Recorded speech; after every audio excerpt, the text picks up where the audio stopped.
What is going on, guys? Welcome back to another episode of Halftime with K Bizzy. Today we have the most important episode I think the podcast might ever see. We have the one and only Min Lee, the co-creator of the Half-Life Counter-Strike mod, which eventually was bought out by Valve and slowly became the Counter-Strike we all know and love to play today. Min Lee also goes by the name Gooseman, which many of you know. The call out on Dust 2 Goose is named after him. And of course, the other legend who made Counter-Strike alongside Min Lee is the one and only Jess Cliff. Both these names are hugely important to the FPS genre as a whole, but most importantly for Counter-Strike.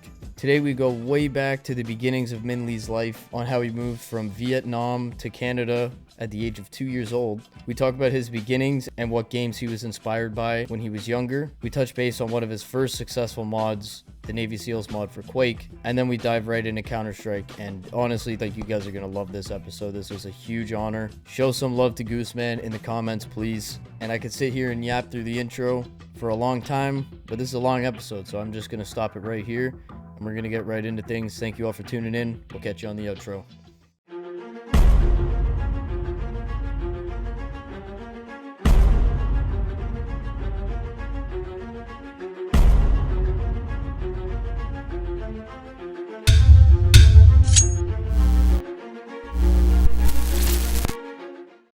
Hey man, how's it going? Hey, good. Can you hear me? Yeah, I can hear you perfectly fine. If it's good on your end, then let's do it. Oh yeah, no, it sounds crispy. Sounds good. Okay. First things first, I want to say thank you so much for willing to do this. This is huge for the community as a whole. This is amazing. Thank you. Mhm. So No let's worries. so let's start off with the beginning of your life. In 1979, at the age of just 2 years old, you and your parents left Vietnam on a boat and moved to Canada. Was this due to the Sino-Vietnamese War, or was there a different reason you guys relocated? Oh yeah, it was because of basically after the war ended. Well, my parents were from the South, so we wanted to kind of just get away because things were kind of getting a little bit harder for the people in the South. So I think they just didn't like the changes that were happening in the country, and basically they wanted to just start a new life in a different country. And at the time, there was a lot of emigration going out of Vietnam, and so I think if you read about it, you'll understand a lot of the reasons why people were leaving. So I don't really ask them why exactly. Okay. I don't talk to them about it too much, but I kind of know that they just wanted to start a new life. I mean, it's I guess it's just what you see in a lot of countries to this day. Like, you look at emigration in general. It just happens all over the world for various reasons. People fleeing from war or that kind of thing. Just always just trying to strive for better opportunities. Basically, I mean, like look at South America. Look at everyone leaving the various countries in there. Yeah, I absolutely. think it's the same reasoning. Just just trying to uh, move to a place where you have better opportunities, and it worked out well. I mean, because I think growing up in Canada was pretty awesome. I Oh, mean, for I sure. really I loved it here. I mean, A lot you safer know, too. No war happening here right now, or even back then. I don't think. yeah, definitely. I mean, Canada is just super relaxed, peaceful. I mean, I grew up in the '80s in Vancouver, and so things were really cool, real chill. Nothing too chaotic. I mean, very multicultural. I mean, when I grew up going to school here, I went to elementary, obviously, and then high school, university, and I think I was just surrounded by different cultures, and it really kind of it was just really nice, just being able to experience people from different parts of the world. For sure. um, yeah, it was awesome. Like my high school was like, I don't know, it was just a mixture of like people from Hong Kong, from Taiwan, Oh wow. a lot of people from Portuguese. We had a lot of Portuguese people and a lot of Italians and people from India. It was just a huge mix. I mean, I guess moving into your second question, I mean, sorry if I'm just jumping ahead, but Oh, you're all uh, good. like the games that I played, I mean, I started playing games when I was 8 years old. So I was playing games on something called the Commodore 64. I mean, it's one of the very first PCs. It was just really primitive by today's standards, but I mean, the games back then, I mean, like they were all like 8-bit graphics, but for the time, I was just really having a lot of fun because they were just engaging. For sure. And And they paved the way for what we have today. It's super important. exactly, yeah. So I mean, it was just kind of like the foundation for, and I mean, I got to kind of observe how the game industry has evolved from then, and it's really cool. I mean, I think the biggest change was when we first started doing 3D stuff. Like I don't know if you remember when they first introduced the very first 3D card. Um, Maybe you weren't around back then, but it was I don't know, I'm early only 90s or so. 25, so Oh, okay, I think okay. that's out of So my yeah, it was just a video card called the. It was made by a company called 3D FX, and it's called the Voodoo. And it was basically the very first GPU. It was like so before that time we didn't have any 3D accelerators, and making 3D games was really it was really difficult because rendering 3D graphics was all done on the CPU and it was like super slow. And then when they first introduced this GPU thing, it was like so amazing because then we can have these great games that had really sophisticated 3D graphics with really nice textures and kind of thing. So that was kind of like the change, like the turning point for the game industry.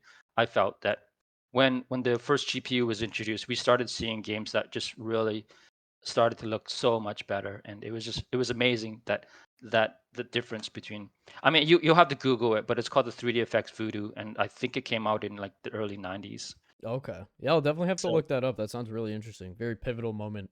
exactly, that's what it was. So it's just like the games that we were playing before that moment and the games that we were playing afterwards, it was so night and day. It was like I just remember just whoa when I first bought a 3D effects Voodoo, and then I was able to turn up the graphics on this game that I was playing, and it was like holy shit, this looks so much better. Yeah, but it was cool, super cool. Because I used to play a lot of 3D flight simulators, like Oh, okay.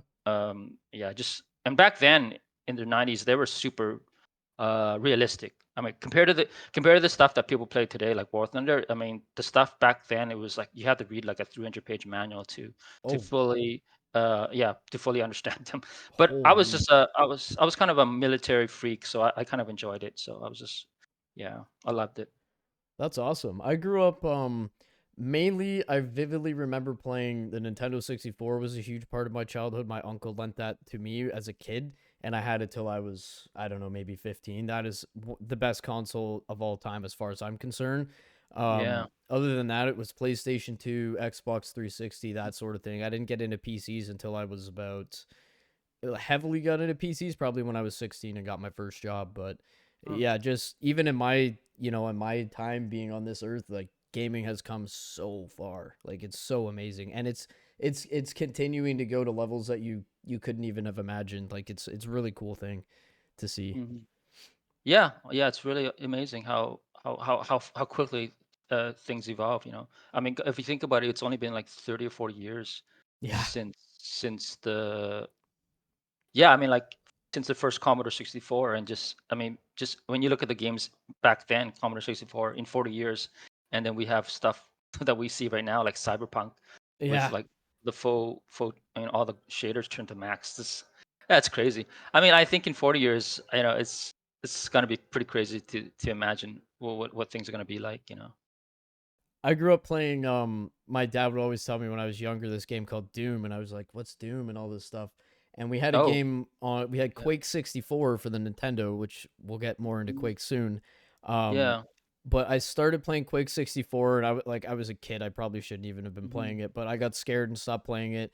Years later when I oh, got my Xbox 360 on the Xbox store, Doom 1, like the OG Doom was on there and I was like, "Oh, that's a game my dad would oh, tell me about." So I started oh, like playing that and like mhm, this was probably about 2010, 2011, maybe when I got my first Xbox 360.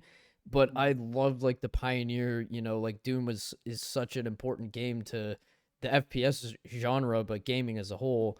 And then, now we have games like Doom Eternal, and it's like, how did they yeah. go from Doom 1 to Doom Eternal? Like, it's the craziest thing. It's so awesome. Yeah, yeah. Yeah, I remember playing the first Doom. It was like it was well, first of all, it was super anticipated because prior to Doom, the company id Software, they worked on a game called Wolfenstein, and that Yes. kind of took the industry by storm. So everybody was just waiting for Doom. They were like they knew that it was going to be a super cool game because Wolfenstein was so awesome. And then when Doom came out, it was like I remember there was so much anticipation for it. It was crazy because I remember people were leaking the like I remember the beta version or like one of the internal development versions of Doom. It got leaked and people were able to play it before the official release of it. And and people were like even playing that early development version, which I did get a hold of. I was like, damn, this is so fucking awesome. And it wasn't even the final version, so everybody was like super hyped for the final version, obviously. But yeah, that game kind of again, that was like one of those pivotal points in the game industry, like Doom and Quake. Those were like tentpole games. For sure. So you said you were gaming since you were 8 years old. What game influenced you the most, or had the most influence on what you ended up Uh, doing? Yeah, I was like, well, the thing is, I played. See, back then there wasn't that many games that were being released, so I had enough time to play pretty much every game that got released on the Commodore 64. I mean, not everyone. So, I mean, that's kind of an exaggeration, but I would say 50% of the games that were released on that platform, I actually played them all. So I was playing games from every genre, just like flight sims, action games, Okay. um, RPG games like Ultima. So Ultima is basically an old school RPG role playing game, and then when I moved on to the PC, actually, there wasn't any particular genre that I was kind of like gravitated towards. I was just kind of playing everything. I would even play like point and click adventure games, which I don't know if they don't even make those anymore, but basically they're kind of like I don't know if you know of a game called Monkey Island, but it's Oh kind of yeah, like yeah, yeah, for sure. you point your mouse cursor and the character kind of walks there, and then Yeah, yeah. it's basically just an adventure game. So I was kind of heavily into that at one point, but yeah, I was really just kind of exposed to pretty much all of the different genres.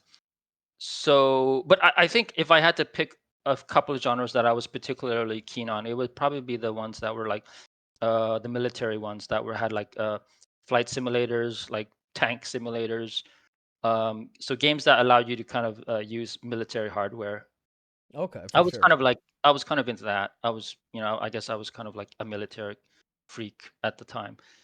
And so I think when games like Rainbow Six were released, like the very first Rainbow Six, I played the hell out of that. I loved it because it was just so awesome being able to play as, it was just so new because prior to that, there wasn't really any games that let you play as kind of like a counter terrorist. And so when I played that game, it kind of really kind of sparked a fire in me that kind of made me more interested in like the whole world of counterterrorism.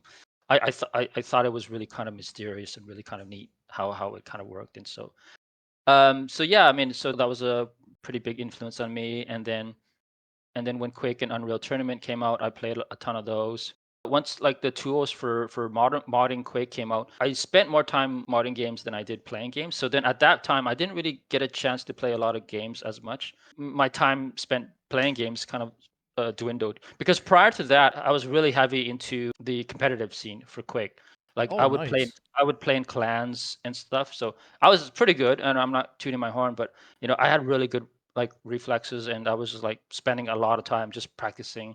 And I would always be in the top 3 of the servers when I would play. So they would have these servers with like 16 players or maybe 20, or actually some of the Quake servers went up to 32 players. And so I was really up in the top 3 or 4, up there because I played a lot. But then when the tools came out to actually modify it, I stopped playing competitively, and then I left my clan and basically just started focusing more on the like modding tools. And so, but yeah, Wow. I think if I didn't really get into modding games, I probably would have done more like esports stuff. But yeah, That's I guess super things interesting. turned out all right, I guess. But Absolutely, I would say so. yeah. I mean, one of the funny things about Counter-Strike was when I was making Counter-Strike, I wasn't focused on the competitive scene at all. I was just focused on making a game that was fun to play with a bunch of strangers. Like I didn't really Wow. care about the esports aspect of it. In fact, there was really no support for the esports side of things. So we would constantly, well, not constantly, but we would kind of often, sometimes we would get requests from like some esports tournaments to add certain features to Counter Strike, and I'd be like, nah, I don't have time for this shit. I'm just gonna focus on just making Counter Strike fun for just the current player base who happen to be just casual people who just like playing with a bunch of strangers. So I wasn't really I didn't really focus on making Counter Strike an esports game. I wasn't really kind of adding features that would make it more balanced, that sort of thing. Okay. Uh, yeah, so like for example, a lot of the maps, a lot of the early maps for Counter Strike, they weren't like super balanced. They weren't really, obviously, they weren't like meant for esports. So they would always have like a certain like bias towards one team or another. And for me, I didn't really mind it so much because I think what I had at the time is after a certain amount of rounds, the teams would just switch over anyway. So I just felt like it's okay. I don't mind playing as the underdog for half of the match. Yeah. So I actually enjoyed playing those maps because they were just more interesting. And then as Counter Strike kind of became more esports kind of oriented, I didn't really enjoy that part of it because it kind of meant that the maps became so boring to me. I just felt like they were just so asymmetrical and so kind of like, to me, that's not really what I enjoy mostly out of multiplayer gaming. I kind of like maps that are really kind of just just kind of unique looking and just kind of have really interesting flows. And they may not be 50% balanced, but I just felt like if it has an interesting flow and it was kind of had interesting firefights, then I kind of enjoyed those because I remember some of the earlier Counter-Strike maps. They were like super they were like pretty unbalanced, but like some of them were just so damn fun. And those are the ones that really stick out for me because I just had so much fun playing those ones Really put your compared to skill like, to the test. yeah, and just sort of just makes you kind of learn like new tactics and just kind of do things in a different way that you would have to do in a court mono. They just kind of, I guess, they pushed me more to kind of like you know be best, Okay, I as see what you Melania mean. Trump would say. But yeah, it's just, I don't know, just it just kind of made it just kind of yeah, it just kind of encouraged a different kind of play style. Okay. But yeah, I think that's what I like mostly. I mean, after Counter Strike, after I stopped playing Counter Strike, I kind of got into Battlefield. I played a lot of Okay. that. And, like Battlefield is not really the most balanced game. I mean, they No. try to make it balanced, but part of the fun about Battlefield is just the maps are just so chaotic, and they just kind of they have so many unexpected moments because of how free form the maps could be. And then they have so many moments of it, uh like I guess like ad hoc moments that you can't really script. Just like they just kind of Yeah. happen because holy shit, did you just see that? That dude just kind of flew over my head with a boat or something. And those were just so cool. I mean, they were just like fucking like they were just unexpected moments. That those are the moments that I remember the most, and yeah, I enjoy the most out of when I play my multiplayer games. I like those moments. They're just kind of the ones that stick out to me. I don't even know what the original question was. No, it's all good, man. It's all good. So to go back in time a bit, your first year of university is when you first worked on that mod for Quake, the Navy SEALs mod, which Uh-huh. everybody that knows you knows the Navy SEALs mod. When you were creating this mod, was this something that you just wanted to do for fun and it turned out to be successful, or was this you locking in and wanting to start paving the way for your future career? Oh no, it was never about my future career. I never like thought about doing making games as a career. It was Oh, all just a hobby. No, it was all really? because at the time I was just starting university. I just graduated high school. And so I was really just intent on finishing my degree at university in computer science. Um, and then yeah, and then like when the SDK for Quake came out, I just kind of jumped on it because at the time I was really heavily into counter terrorists, and I was like, man, I love these Navy SEAL guys.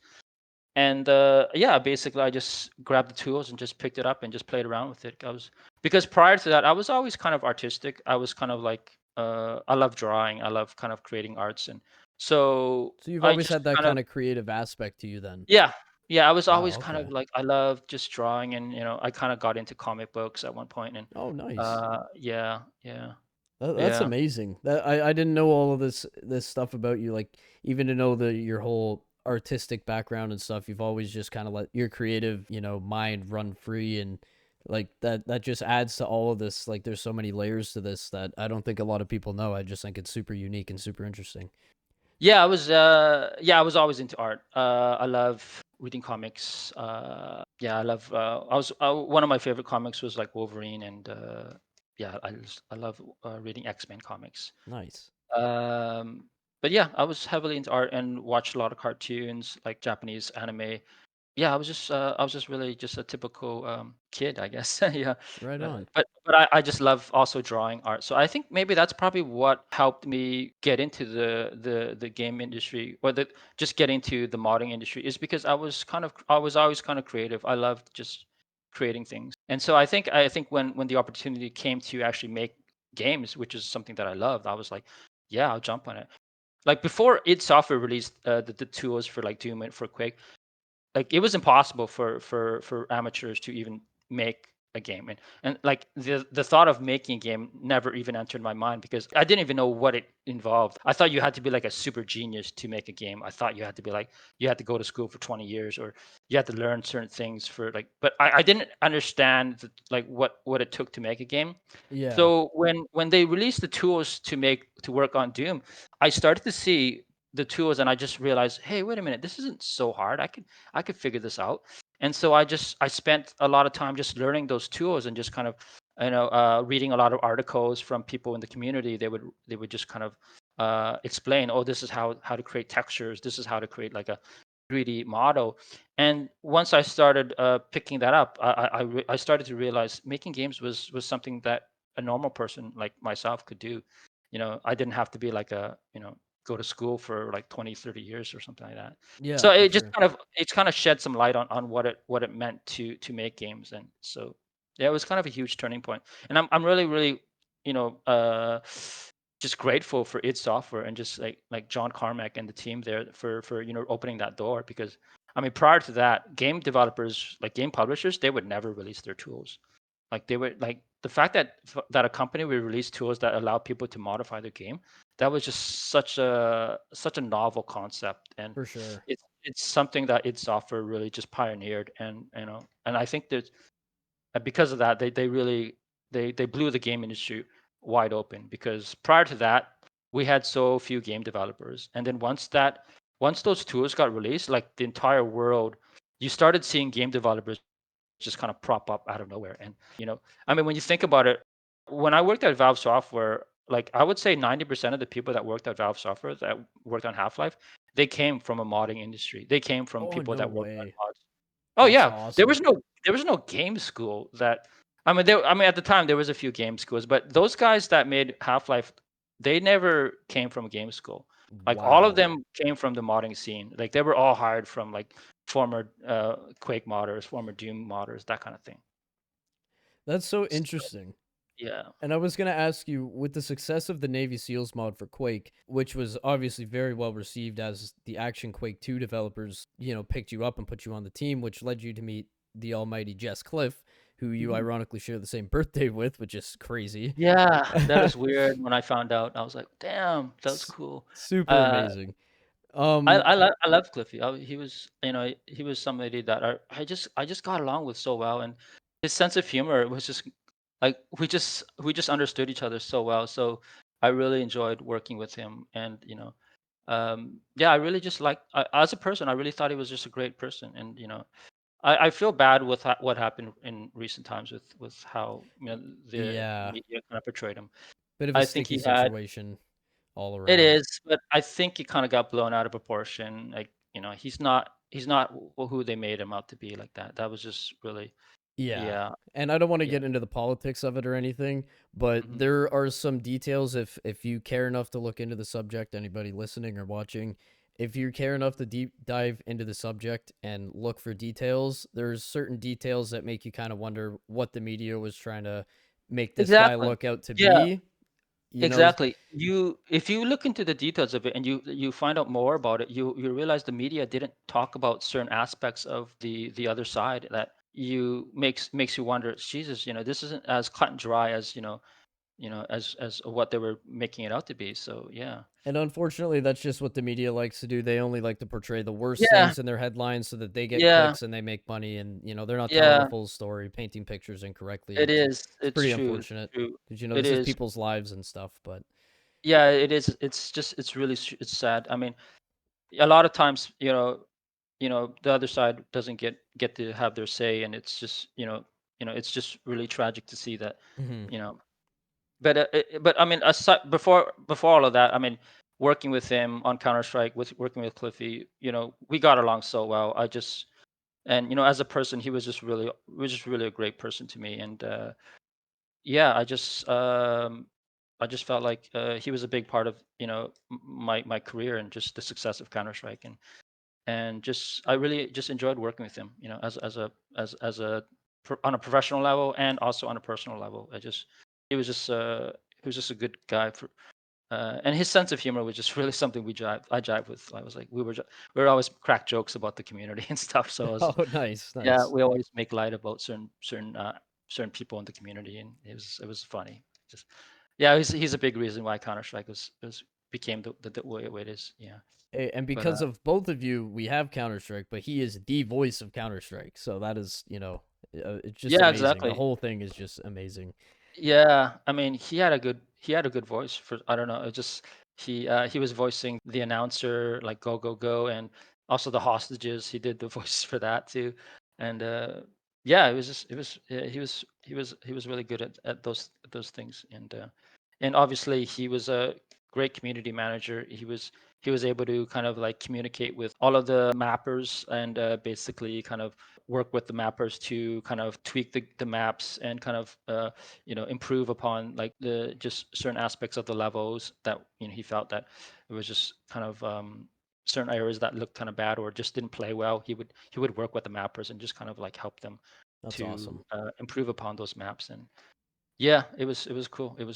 Yeah. I mean, I remember when the very first Counter Strike Beta 1, we had a hard time convincing people to make maps for us, because obviously nobody heard about this game. And so Cliffy, he actually went out to a lot of the mappers that worked on the maps for Action Quake. So because prior to joining Counter Strike, Cliffy worked on he was basically he had a website that basically curated all of the good maps for Action Quake 2. So he had a lot of connections in the mapping community, and so he was able to connect with a lot of them and just convince some of them to create a map for Counter Strike. And so the very first maps for Counter Strike were made by people that actually formally made maps for the Action Quake 2 mod.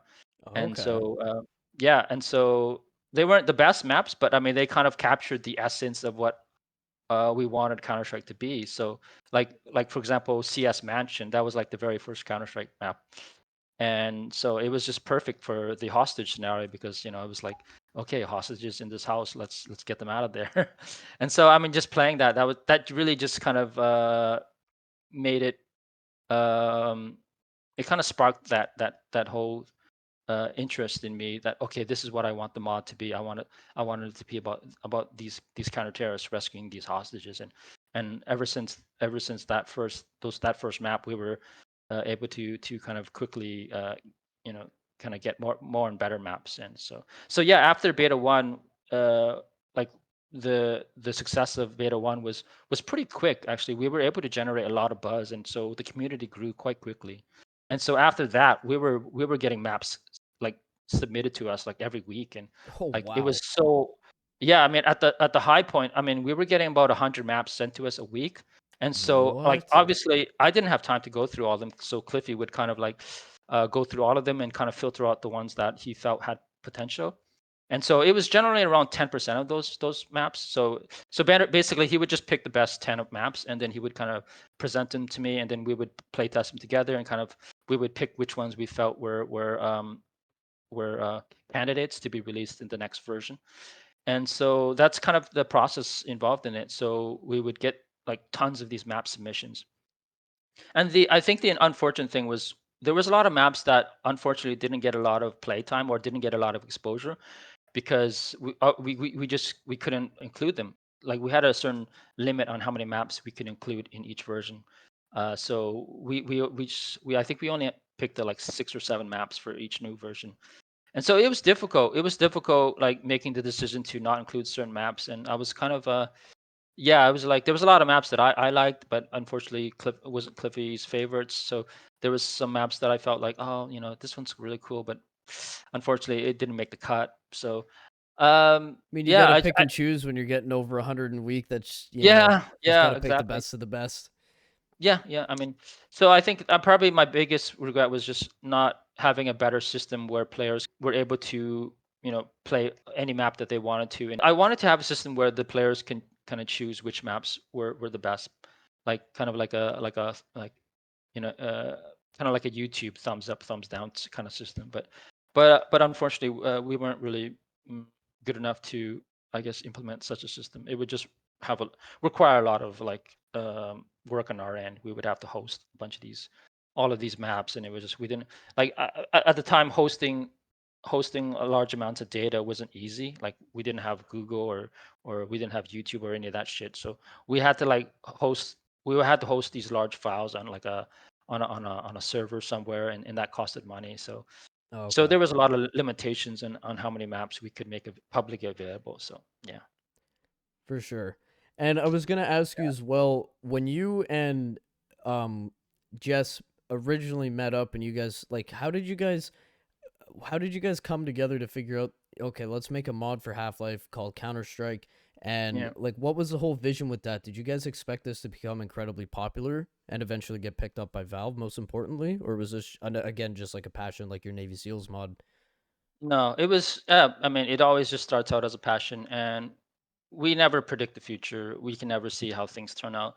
We just kind of rode with it. When the first beta was released, when when we started to see the numbers grow so rapidly, that's kind of what sparked us to work even harder because we knew we were onto something special, and we knew that there was an audience for this kind of game. And so that's what motivated us the most. Like when I saw people enjoying the game, I was like, shit, yeah, this is we were onto something. And then I just kept refining it, and Mm-hmm. so we would just take all of the feedback from the community, and we would just like ignore 99% of it. Because there's but so much people that just like to talk shit or just no, yeah. yeah. No. I mean, actually, the hardest part was probably just kind of filtering out the good advice from the bad advice, because we would always get suggestions. Oh, you should do this. You should do that. You should change the recoil or this type of thing. Okay. So it was always, I mean, it was just difficult trying to find that balance between, okay, who's talking shit, and who's giving us good advice. Because if you take the wrong advice, your game could be shit. So Oh, for sure. oftentimes we would just kind of stick to our own guns. Like I kind of had an idea for how I wanted the guns to feel anyway. So I didn't really take too much suggestions on how much damage they should do or that kind of thing. It was only the most controversial features that I really took advice from the community. Like for example, I think a large portion of the community didn't like the fact that the players were able to jump like constantly. So we had this problem called bunny jumping or bunny hopping. Yes. So Yeah. and so it dominated the early betas of the game. Like it was just so prevalent. We would see it everywhere. Mm-hmm. And so at the time I didn't really realize how big of a problem it was until people started pointing it out and said, "Hey man, this game looks like fucking like Super Mario Brothers, man." And so and then I said, "Okay, I agree. I think this is I think you're onto something. This is not how counter-terrorists should behave." you know. For So sure. You wouldn't see this out in the so battlefield. yeah, exactly. Yeah. So basically, I think I just came up with the idea of just putting some kind of penalty on just the player's bounce height. So if he jumped too many times consecutively, I just kind of started to lower the height that he could do after that, and then it was a pretty simple fix. So those types of suggestions from the community, they really helped us to kind of make the game more enjoyable for the and the thing is, once we made that change, there was a large part of the community that would say, "What the fuck? Why'd you do that change?" And they would like make their voices heard, and they would make it sound like, "No, man, this is the end of Counter Strike, man. No way! I can't Ugh. believe you made that change." And so we would always get that, and then we would think to ourselves, "What is this? Are they onto something? Should we make the change? Should we revert the change back?" That's got to be a But tough I think call. yeah, the thing is, you have to kind of decide whether or not is this the majority speaking, or is this just kind of like, somebody who's kind of like they just they're kind of reacting to a change, because that happens a lot. When you Oh yeah. release a new version of a game and it's like has a new feature or it tweaks something, you're gonna get a vocal minority right afterwards that kind of voice their opinion. But the thing that I learned that helped me was what you need to do is you need to wait 2 weeks and then see if the fear like has died down. And generally speaking, it oftentimes it will die down. So after 2 weeks, people they start to get used to it, and they just accept it, and they say, this is all right. It's not the end of the world, and they realize it's not that big of a deal.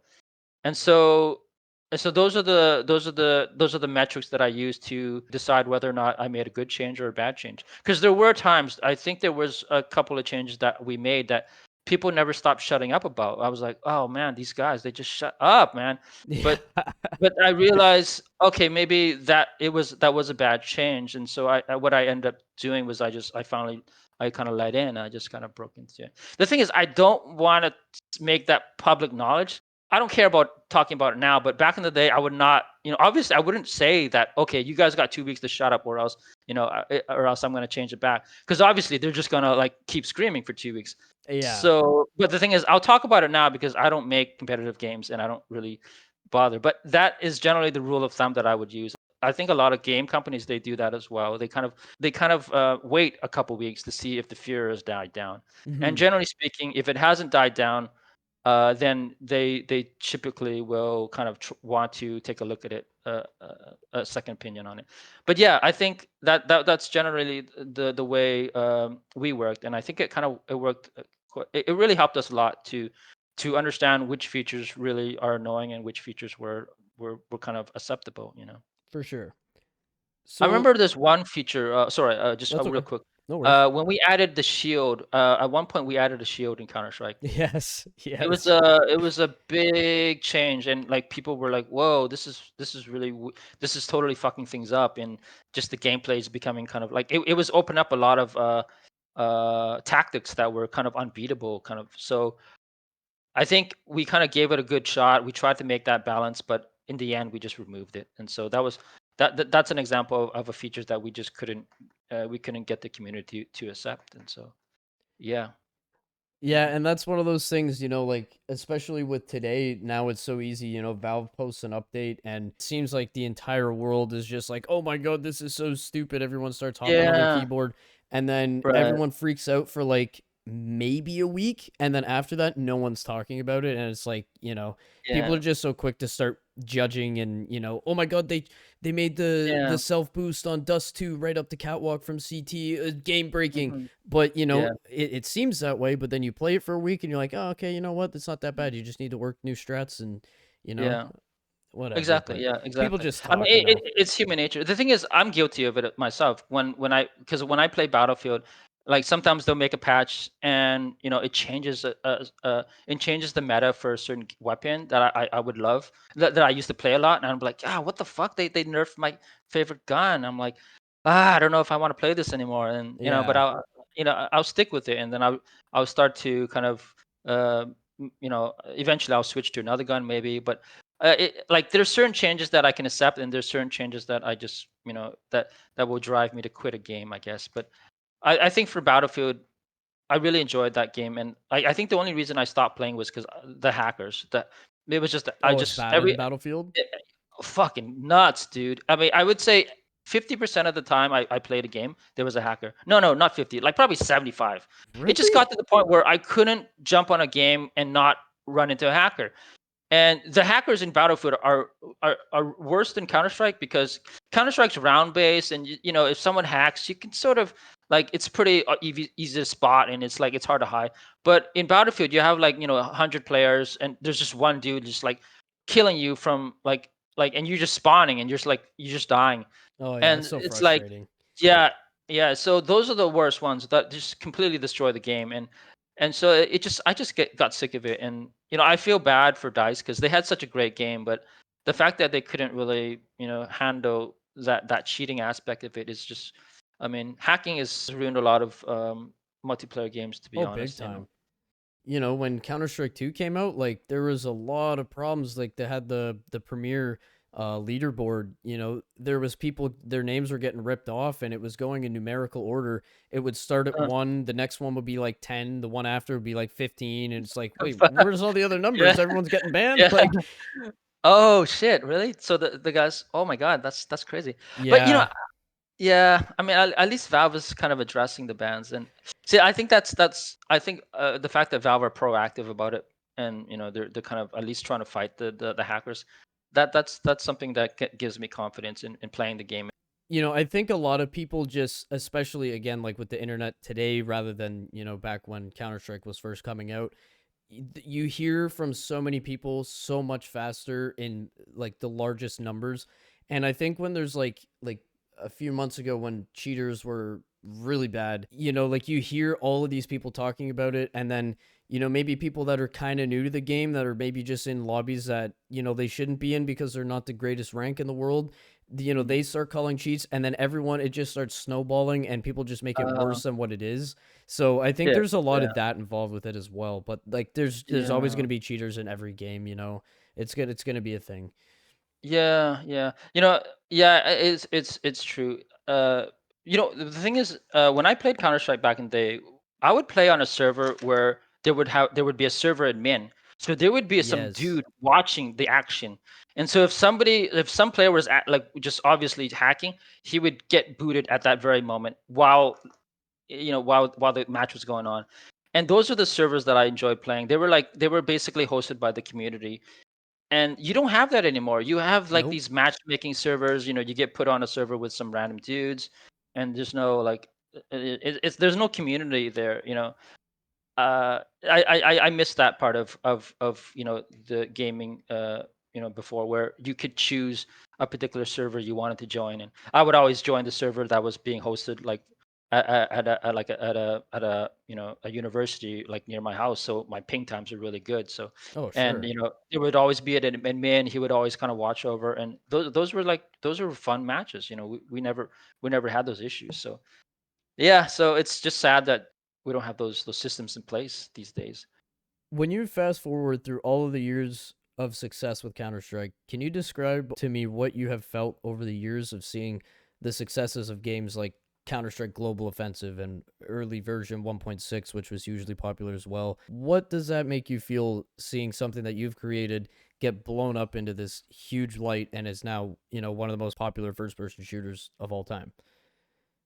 I don't think about it too much because after I left Valve in 2006, I stopped really caring about Counter Strike. So, because I was just focused on my other projects, so I was working on other games. Hmm. So when I saw the Counter Strike was still popular, it kind of, part of me just felt like, oh, that's nice, that's cool, it's cool, but I mean, there was no like, I wouldn't like celebrate too much over it because, for one thing, it didn't really affect me. I wasn't really gaining from it, the success. So I didn't really have any like um, emotional attachment to it.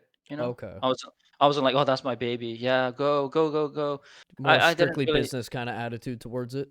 Nah, yeah, I was just like, yeah, it's nice. I was a part of that. That was cool. But Wow. I'm on to other things. I just like making games, and I like creating new game experiences. And so I didn't. The reason I left Counter Strike was because I felt that it was just something that I couldn't really change anymore. It just became so stagnant. And so as a game developer, that's not what I wanted to do. I just felt like, this is not. I don't want to be kind of like just a maintainer. I wanted to be someone that created new game ideas, because I still had a lot of ideas for other games, and I just wanted to kind of experiment. Yeah, I was Okay. just kind of an experimenter. So yeah, I mean, seeing the success of Counter Strike, it just makes me realize how good Valve are at just kind of maintaining a product and just kind of like, Reinventing it just so many times. yeah, Like, yeah, exactly, and just kind of tweaking it, and just kind of, not reinventing the core game mechanics of it, just kind of understanding what makes Counter Strike successful and what makes it so enjoyable, and not and just kind of adding a lot of quality of life improvements that don't really interfere with the core game mechanics of it. So I like think no that's what they power ups do. and stuff like that. Yeah, yeah, I think that's what they know best about it. Perhaps I think one of the biggest changes that they did do was just the introduction of the skins. That I think was probably the most controversial thing that they did to Counter Strike. But I think Yeah. in the end, it didn't seem to affect the community too much. I don't think. I think players kind of accepted it and just kind of said. I think, because I believe for the longest time there was a lot of kind of pushed back against introducing skins to Counter Strike, because I think a lot of players were kind of enjoying the purity of it, of the fact that the counter terrorists looked like counter terrorists, and the terrorists, they looked like they had a certain look to them.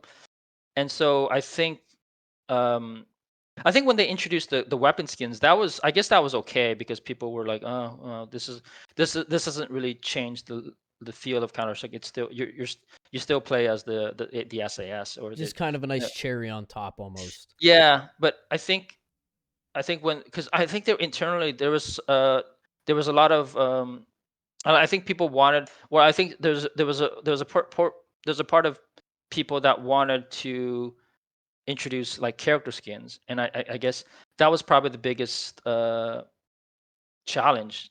Like, I actually, in Counter Strike 2, I don't think they have character skins. They have character agents, right, that you can buy, right? Yes, yeah. Yeah, right, right. So I think what they did was quite smart, that they don't really, they try to stick to the theme of the Counter Strike. They don't want to stray too far from it. Like, they don't want to go full, crazy ass shit, like what Rainbow Six did. I don't know if you play Rainbow Six Siege, but Yeah, I used uh, to play it a lot, yeah. yeah, yeah. And I used to play it, and it was fun back then. And but then once they started with selling these crazy ass skins, I just, that's my time to bail. And then I just like, whatever. It's It like just at became what this.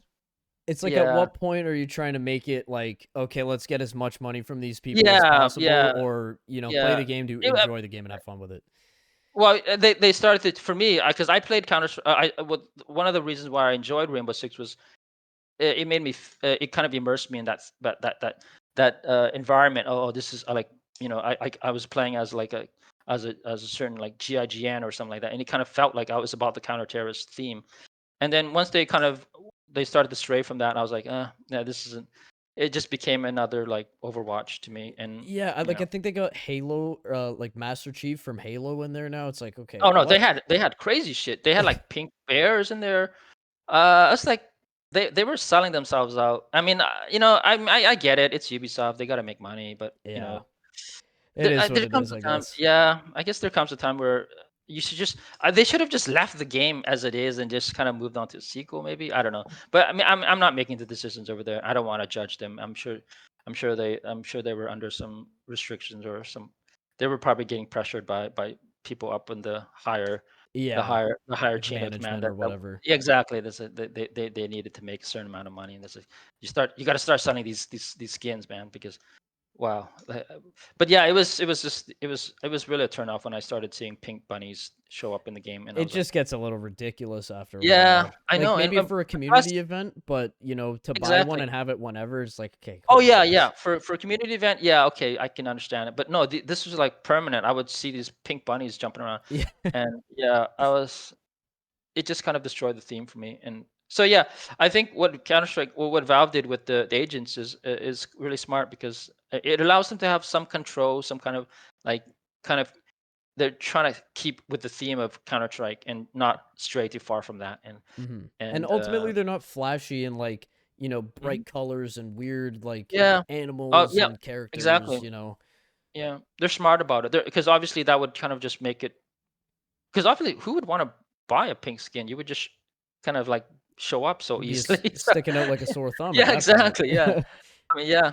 I mean, like, you'd probably want to buy the black skin, like, the one that's really dark, because like that's like Warzone has that problem. Call of Duty. Oh, big time. Yeah, that's really bad for Yeah. that. Yeah. There'd always be that one skin that always, because camouflaged in the dark. It was like, I played a lot of Warzone though. I love that game. That was a really great game. Yeah, that was Uh, really fun.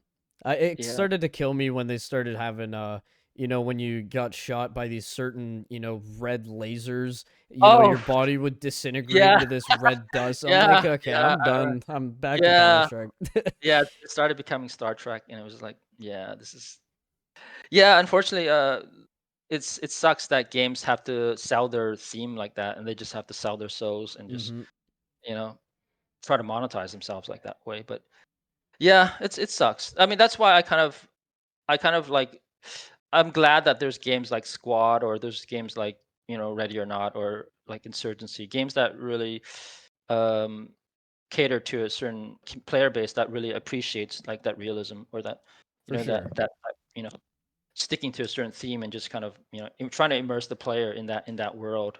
So yeah, those are the types of games that I enjoy and kind of hmm So when you think about it, because of you and Jess, you guys have essentially created jobs for countless amounts of people in the community when it goes to streamers, content creators, YouTubers, and don't even get me started on the pro scene with how many people are involved there. If it yeah. wasn't for you guys, who knows where some of our favorite content creators or casters or pro players would be. How does it feel knowing that you guys have essentially spawned career and job opportunities for tens of thousands of people across the globe? Well, I think they'd probably play other games. To be honest, I think they'd probably end up playing Valorant or something, Overwatch or some shit. But no, it feels cool. I mean, I met one of the top pro players, Karn. I don't know if you're familiar with Karn. His I think it's spelled Cairn. He's from Sweden. His name's Patrick Saturnin.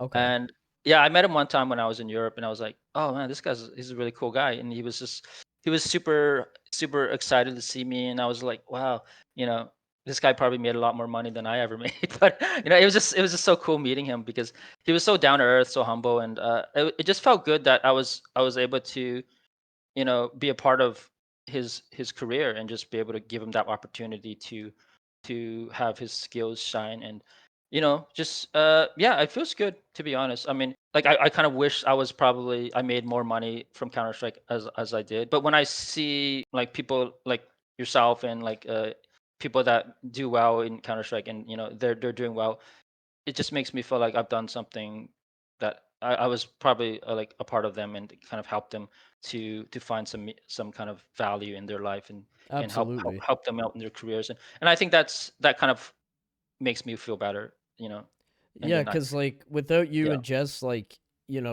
there's so many people that we probably wouldn't know or would be doing something else and we never would have known them from Counter Strike. yeah So maybe like robbing a bank or something. yeah, I mean you never know. um, I don't know if yeah you ever heard about McSkillet, no.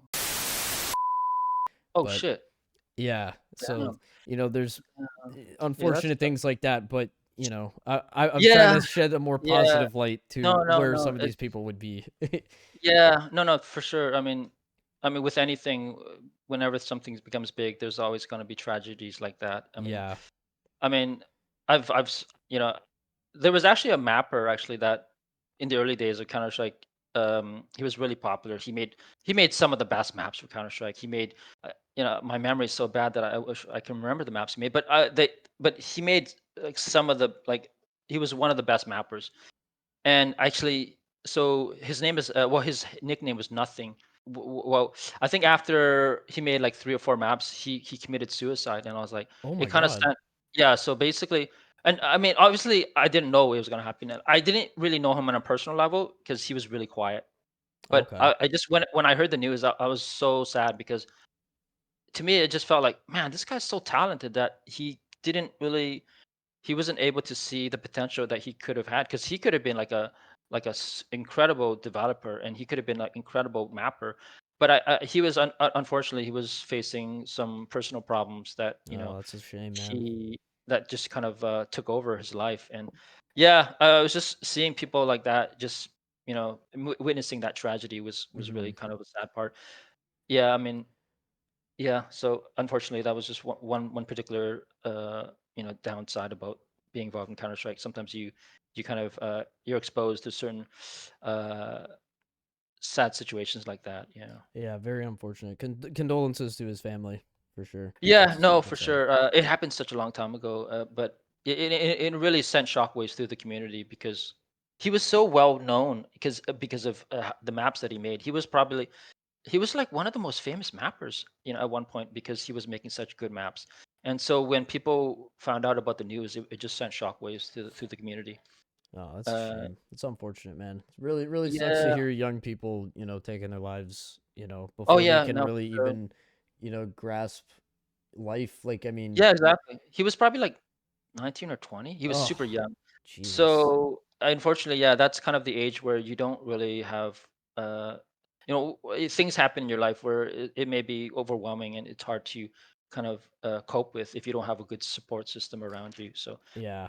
Um, yeah, it was just unfortunate. It's just sad because the people that we worked with, like the people that I worked with on Counter Strike, like I didn't know them on a personal level because we couldn't connect. It was all like all of our communication was done through ICQ, which is basically like Discord. And Okay. so I never really understood people's personal plights. I didn't really know if someone was having a hard time at work. It was just whenever I would talk to a mapper, it would always just be about the map, and it was just about business. Work And related whenever stuff. whenever we would play test the map, we would jump on a server, and we always had so much fun. And it was I can never I can never really see if somebody was having a difficult time. So I remember when we had play tests with nothing. Obviously, we never knew that he was having any troubles in his life. So it just took us as a huge shock Like you because he never seemed would like have expected that. yeah, exactly. It was super unexpected because he was, he seemed like he really enjoyed what he was doing, and it seemed like he really enjoyed making those maps, and so when we played it with him, he seemed like he was like just having so much fun with us, and so I mean we were also young. We were all around 20s, and so it just kind of we didn't really know how to cope with it, and Yeah. it was a pretty crazy, tragic time for us, but no, that's life, and it's Unfortunately, that happens. no, it's yeah. I mean, that's not the only crazy things that happened in Counter Strike. There was so many crazy stuff. There was a story about like this LAN cafe in Taiwan sometime.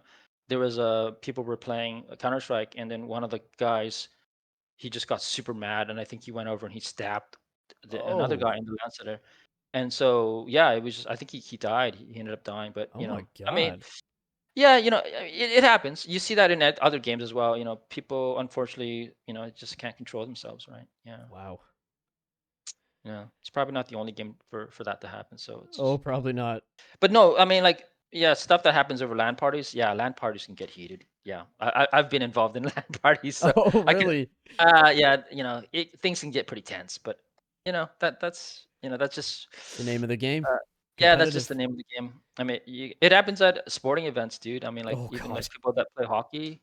Yeah, I mean, there was recently a hockey tournament in a city near where I live, and there was a fight that broke out, and this one guy he like choked. I think he like ended up choking somebody out, and Oh he my was. I think he almost died or something. He just like basically Jesus. put him some kind of a like a.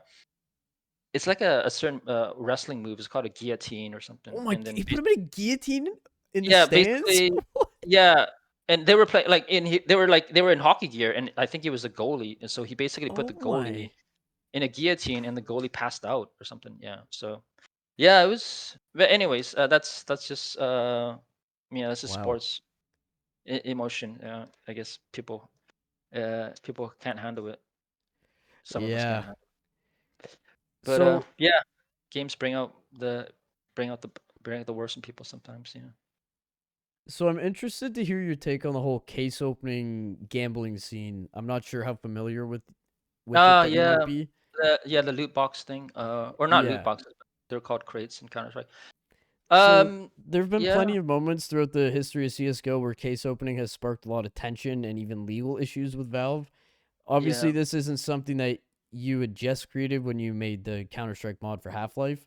But Mhm. what are your thoughts on how the case opening scene has kind of evolved and been handled over the years?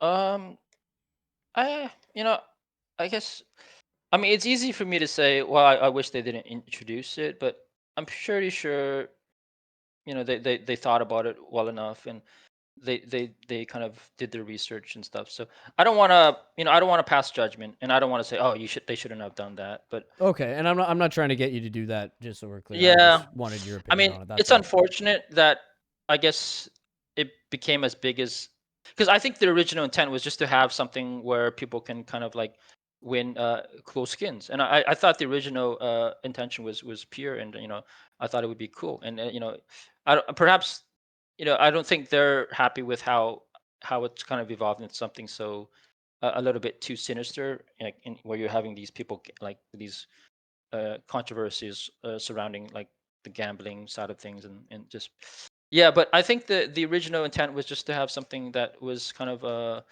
like a meta game to Mm-hmm. like where people can kind of like win skins, and I thought it was a cool idea, and I think it unfortunately the certain people in the community, they see things that they can take advantage of, Oh and yeah, obviously this is one of those things. And so I think, but I don't think Valve originally intended that to happen. This is probably just one of the unfortunate side effects of introducing something like that. But for sure. I don't. Is it available? Do they have that in Counter Strike 2? Like Oh these yeah. crates? Oh yeah. Oh, okay. When I was So first getting into yeah. CS:GO, there was gambling sites and, marketplaces were still a thing then. They're a lot more popular now, I think, but those Mm, aren't gambling. That's just like you're trading with a bot on a website who trades it to you, but you're putting yeah. in stuff from your inventory and you're pulling stuff out of their website, but they're marking up Mm, the price so that they make the money a little bit. Um, yeah. but back when I was just getting into CS:GO, there was a lot of people that were like big names in the community that were promoting these gambling sites and doing, Yeah. large gambling, videos and stuff, and they Uh-huh. behind the scenes were the owners or co-owners of these Yeah, yeah. websites. No, I've heard about that. I read about Okay. that Yeah, so controversy. that was a crazy time. But I don't think that's Yeah. really a thing anymore that we know of Okay. anyway. Well, that's good that they got that in. But I think it's necessary to have that feature, because I think it's just a way for CS to generate revenue. Because other than that, I don't think there's, because it's free to play game, right? Counter Strike It's 2. free to play. Yep. So, obviously they have to generate revenue somehow. So, Mhm. it's unfortunately that's just, it's a great way for them to generate that revenue. But But I mean, the dark side of things, the sinister side of things, unfortunately, that kind of rears its head, unfortunately. But I guess there's not a lot that they can do to, aside from kind of like, going after them like legally. I mean, mhm. I'm pretty sure a lot of the stuff that, you know, that does kind of become illegal. Hopefully, they'll get caught sooner Yeah, rather for than sure. later. Yeah. And about the whole revenue thing, I don't know if you're aware of the data from last year on how much Valve made. I hmm don't know if you ever heard of that. Um, I think it kind of pops up on my feeds every so often, but I'm pretty sure they're doing quite well with it. Yeah, yeah, Yeah, they made on paper approximately $1 billion off of cases last year, case opening, yeah. which is Wow. just insane. So yeah, it's pretty crazy that there's a market for it. I mean, Oh people yeah. enjoy it. There's people enjoy it. I mean, have you spent money on those cases? Oh yeah. Yeah. Okay, so I guess, there's a market for, like, people. So wait, what do you get when you open those cases? You get a skin for your weapon, like your knife or your gun Yeah, or something. so essentially, for the most part, every case is pretty much the same. There's souvenir packages, which your odds are significantly lower, but when you hit big, you get like a ridiculous amount of money.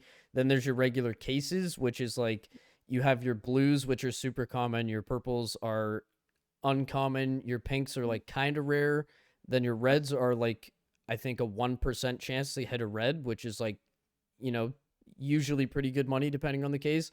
And then you have Yeah. a 0.1% chance to hit the gold, which is a knife or gloves.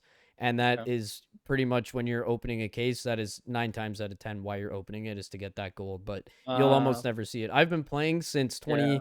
late 2015, early 2016. Mhm. In my whole time of playing this game, I've opened two golds.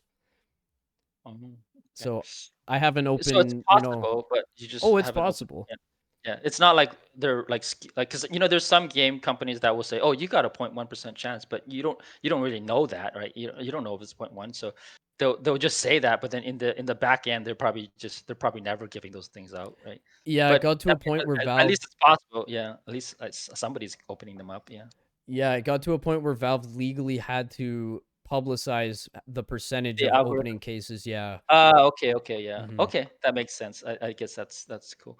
Yeah, because I read about a game company, it was somewhere in Asia, I guess, that even though they publicized their odds, they didn't like, that was just fudged numbers. I mean, in the back end, Oh, the that's numbers were dirty. just totally, yeah.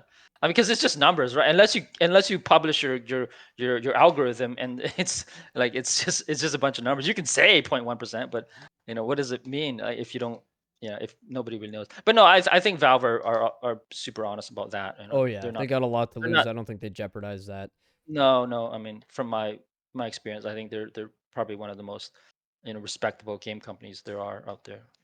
Have you ever opened any cases or anything or Um, Not in Counter Strike, but in other games I have, Okay. and I can understand how addictive it can be for sure. Yeah, I Yeah, mean, for like sure. I totally get it. Even someone like myself, who I'm not a super like superficial about these types of things. I don't really like skins, but there's something about opening something and just, that whole element of, oh geez, what's inside.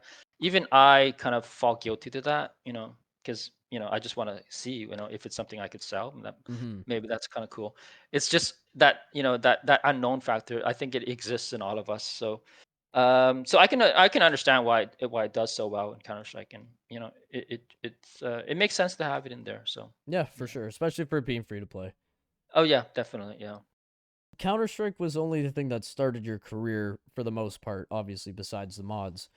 Beyond Mm. Counter Strike, you've been involved with multiple other projects, such as your previous FPS game, Tactical Intervention. You were a 3D animator for Face Punch Studios' classic title Mhm. Rust, Day of Yeah. Defeat, and more. Yeah.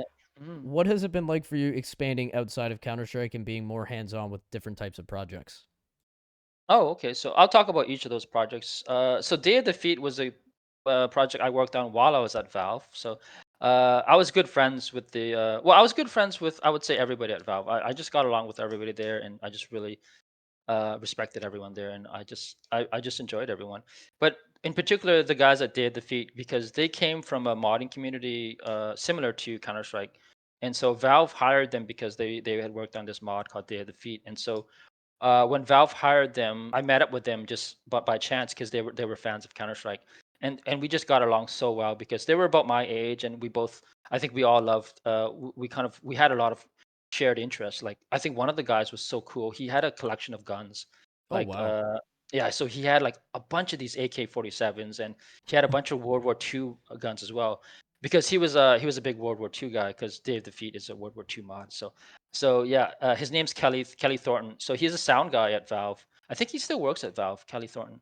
Okay. Um, but he's a super awesome guy. I got along with him so well, and he just allowed, like, he would always take me out to this gun range nearby, and we would just shoot his guns, his AK-47s, Oh, and wow. I remember one of the guns he had was a Car 98. It was Oh, And beauty.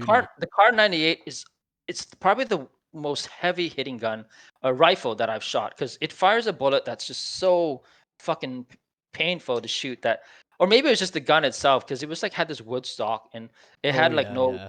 recoil absorption at all. So every time I shot that gun, I felt like I dislocated my shoulder. But that gun was just one of the guns that kind of made me like realize why the Germans lost that war, because I was like, there's no way people can fire this gun and be accurate, because it was so fucking painful. Yeah, for But sure. yeah, it was a cool. It was, but anyways, so I got along really well with the guys that made David Feet, and they were really big fans of the work that I did for Counter Strike. They really liked the weapons, the way I animated them. And so they asked me if I wanted to help animate the guns for Day of the Feet, and I was like, yeah, sure, I'd love to, because obviously we were all employees at Valve, so and at the time I wasn't really doing anything. At the time I was actually working on like a prototype for the next Counter Strike, but it never really came to much. So, but Okay. so then I put that on hold, and I just said, okay, yeah, I'll jump on the Day of the Feet's project with you guys. And so I worked on that or not a mod, sorry. I worked on that Day Defeat source for about a year, I think, and I animated all of their weapons, and That's awesome. yeah, it was cool. It was a great project to work on. Like, I didn't play the mod itself, because I wasn't like a big World War II guy, but I knew how popular it was, and I kind of and I was just such good friends with the team that I would do anything for them anyway. So Awesome. um, yeah, I had a lot of good memories from my time at Valve. Meeting all the cool people there. Just like Robin Walker, and just countless people, like just Gabe Newell.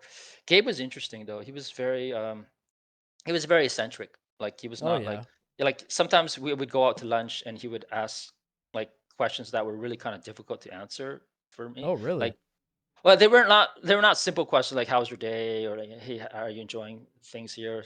They were kind of like really thought-provoking questions, like, "What is the meaning of life?" Or no, Oh, not sheesh. not not not exactly that question, but he was like, "What do you think makes a good game?" or something. I'm like, Oh, wow, yeah. I don't know, dude. I just, I just, I don't know. There's just it's so much that goes into it, and I didn't really have good answers for it. So, but anyways, it was just he was a he was a very cool guy though. I mean, he was just so uh he was really he loved games, and he loved what he did, and he loved, I think, just tinkering in different interests as well, because he kind of got into like knife making and at one point, and he Oh, was really really? into, yeah, he had a big knife collection. He had a room full of knives, Oh, and what? so Right in the headquarters? yeah, yes, he was. Oh, So he was a big wow. knife collector, and so he had this room was full of knives and swords and axes, and these are Holy. really, like, really really cool pieces. Like, so I would always go in there and I would just kind of peruse the knives, and it was really cool. He just I remember seems one like time. such a cool, like, I've talked to him very briefly one time through an email, but he Mm, just, like, yeah, in all the interviews or videos that you see of him, he just he's seems down like to a earth. really cool nerd. Yeah, Like, just a cool, yeah, passionate yeah. nerd. Oh, for sure. Yeah, yeah. Because he loved playing games. I remember. He He's he a he big Dota played. 2 guy. Yeah, yeah. I remember before Dota 2 was officially bought out by Valve, he would play a bunch of Dota, and I think that was probably why he bought. Because originally Dota was a mod for Warcraft, or sorry, it was a mod for Warcraft 3, I think it was, or something, right? I'm not And sure. so anyways, yeah, Gabe was a huge fan of Dota, and so he would just play the shit out of it. And so he was probably the reason. Well, obviously, no, he was probably the biggest reason why Valve bought the creator of Dota and basically made Dota 2, because he was such a big fan of the mod. I mean, that's basically Valve in a nutshell. They basically, a lot of the people that work at Valve come from the modding community, like Day of Defeat, Counter Strike, Team Fortress, Portal. Well, Portal wasn't a mod, but actually Portal was actually a school project. Actually, it was made by a couple of people from DigiPen, I think it was. But No way. yeah, yeah, look it up. Look it up. The original inventors of Portal were a couple of students from DigiPen, I think it was. Uh, yeah, so I think it was Kim Swift Yeah, and Kim someone else. Swift and Stab Yourself. Well, is that their real names? Oh, anyways, that sounds Um, like a fake. Video game designer. Okay. Anyways, Yeah, yeah. So those two were attending DigiPen, and I think one of their school projects was Portal. And that's so, so cool. and I think when Gabe was, I think he was one of the judges for that show. And he basically saw Portal, and he kind of saw the potential to make Portal into a full-fledged game, and that's kind of what happened. That's kind of how Portal became what it is, and so basically, Valve, they just kind of pick people from the community that kind of shows promise, and yeah, I think that's really just a great way of finding talent, though. Yeah, It's especially when just they have the money. We're gonna buy you, your product. We're gonna hire yeah, you, and we're gonna make your product a million times bigger than it ever would have been. yeah, It's pretty yeah, wild. definitely. Yeah, it's a great way of recruiting people. Yeah, but no, I had so much fun working at Valve. I miss a lot of the guys there, and I mean the reason I left was because I wanted to work on a project that would give me more freedom to create new ideas and experiment with new game mechanics, and that's kind of what tactile intervention was going to be. And so when I left Valve, I started working on this game, Tactical Intervention, for a couple years. I worked on it on my own, and so after a couple years, it was coming along, but it wasn't going as fast as I would have liked. I was approached by a businessman in Korea. Well, actually, I had a friend in Vancouver, so I would basically I had this connection, and so this friend in Vancouver, he had some connections in Korea, and he knew this businessman in Korea, and he basically introduced me to this company in Korea. This company in Korea called Fix Korea. They basically were going to introduce me to a bunch of well, they were going to find me a partner, another development company in Korea that would help me finish tactical intervention. Oh, okay. So basically we set up meetings with a bunch of these Korean companies. I mean, these were big Korean companies, the biggest in Korea. Like, we would meet up with Nexon, NCSoft, Oh, you know. wow. Oh Nexon, they no, made combat no, arms. basically every top Korean company that existed, we had a meeting with, and so they were Holy, interested in working with us to make tech to finish tactical intervention. that's Unfortunately, insane. Yeah. So basically, dude, I even met up with Tencent in China. What? So I yeah, no, I went to Tencent. I went to their headquarters at Tencent, and they were like super excited to work to kind of to be able to like they were going to be able to work with me. So I met up with all of these big companies: Tencent, Perfect World, Giant, just all of these companies, and unfortunately, none of them were able to like the business guy that I was connected with, the guy at Fix Korea, the CEO, he was unable to broker a deal basically that would kind of allow him that he was like happy with basically that would Ah, okay, long story short, he didn't want to give up control of the project to these other big companies. He wanted to have like full control over tactile intervention. He didn't want to have them have complete control over it. Like he basically wanted to have like 70% control of the game, and he like basically he didn't want them to take the project and just kind of steal it away from him and just kind of make the game big or something. okay. Anyways, so he was unable to broker any deals with any of these companies. And so what ended up happening is he decided, or I guess we came to the conclusion that fuck it, we'll just make the game ourselves. And so at the time, I was like, fuck, whatever. And I was so frustrated because I wanted to work with these big companies. I wanted to work with NCSoft. I wanted to work with Perfect World. I didn't really care about like the profit sharing shit. I just wanted to finish the game. I just wanted to like, get it out there. And I wasn't greedy. I was like, who cares if it makes like several million? At least we can share. But I don't know, this dude. I mean, anyways, I don't want to talk shit about but things. I mean, these business. What happened in business was just, I didn't agree with a lot of what he did, and I just didn't agree with how he managed things basically. Okay. And so in the end, I just kind of resigned myself to the fact that okay, fuck it, I couldn't work with Perfect World, I couldn't work with Tencent. I'm just gonna have to finish the game with this company, Fix Korea. And this company, Fix Korea, it wasn't really a game development company. It was just, just some small company that it had no experience making games. So basically, I had to hire a bunch of people from the community, some people that we know, that I knew from the Half-Life editing community. And so we ended up having this team of maybe 6 or 7 guys. It was really small, and we didn't really have a lot of resources to work with. So unfortunately, Tactical Intervention was just a game that was made under a really underfunded, like really little resources. We didn't have we didn't have enough. We just didn't have enough resources to make the game as as, Ah, as good as we like. So it turned out being quite a shoddy product. There's a lot of features that were in it that they were just really unpolished. But I felt like there was some promise in some of the features. Like there was one game mode where the players would be in this car and you would be chasing the other team in another set of cars. And that game mode was so fun for me. I was like, "Oh shit, this is so fun." Unfortunately, it was really buggy, and a lot of players, they didn't really have the patience for that. They were like, "What the fuck? This game is so buggy," and they would just write it off and just said, "No, this game is so unpolished. This is nothing like Counter Strike." And so I think the game just flopped because of how buggy and unpolished it was. That it just we weren't able to take it to the finish line and work on it to polish it up. And oh, so the game, after we released it on Steam, I think we shut it down after about 6 months. oh, that And because sucks, it man. I'm was it sorry was to a hear that. free to play game. And so that was another problem because initially we designed the game to be like a paid game, like people would just buy it for like $30. And this is Okay. back in 2007, 2008. So it was free to play games were kind of in its infancy, so it was not super established, the free to play genre.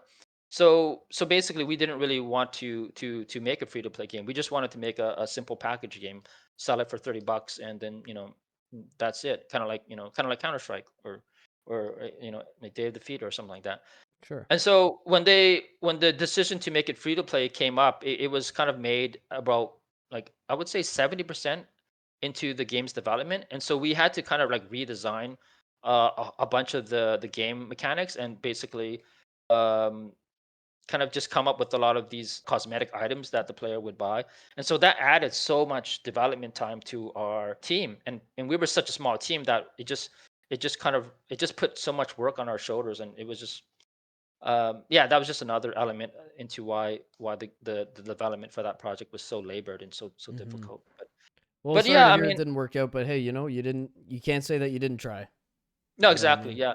I think I think I think my biggest regret on that project was I didn't just walk away earlier, because I think I should have walked away probably 4 or 5 years, because I worked on that game from 2006 all the way to 2012 or 2013. Oh, And so I think, right after you left Valve, you were pretty yeah, much right right on after I that. left Valve, I started on that. I started on it. Oh, So wow. I worked on it by myself for about 3 years, and then or like and then I went to Korea and I was working with this team Fix Korea. And then while I was working there, I started to see the writing on the wall that this isn't really a good situation. I like we're undermanned. We're under resourced. We're trying to make a game that really requires probably a team of 40, and we've got like 6 people, Oh, and wow, yeah. it was just something we bit off more than we can chew. But it just got to the point where the game was like 75% done. It didn't feel right to just abandon it. So I just part of me was like, oh, let's just finish it up.